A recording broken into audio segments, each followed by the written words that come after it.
আপনার জন্য প্রশ্ন হচ্ছে,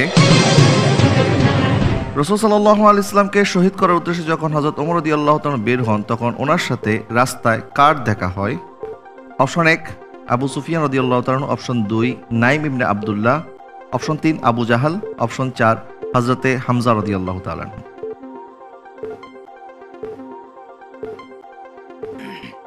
আপনার সময় চলছে।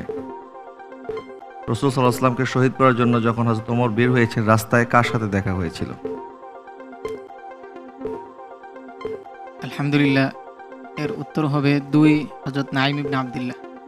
হযরতে নাইম ইবনে আব্দুল্লাহ রাদিয়াল্লাহু তাআলা আনহু। আপনার এই উত্তরটি কি আমরা লক করব? জি, লক্ষ্য করে। লক করে দেওয়া হোক। নাইম ইবনে আব্দুল্লাহ উনি কি বলেছিলেন আপনার কি জানা আছে? উনি বলেছিলেন যে আগে নিজের ঘরের মানুষদেরকে ঠিক করো, তারপর মুহাম্মদের কাছে। জি, নিজের ঘরের কথা কেন বলেছেন? কারণ আপনার ভগ্নিপতি আর আপনার মেয়ে, আপনার বোন ইসলাম গ্রহণ করেছে। উনি সর্বপ্রথম হযরত ওমর রাদিয়াল্লাহু তাআলাকে সংবাদ দিয়েছিল এবং এটার মাধ্যমেই ওনার মনের অবস্থার পরিবর্তন হয়েছিল। আপনার এই উত্তরটি সঠিক হয়েছে। আলহামদুলিল্লাহ। মাশাআল্লাহ।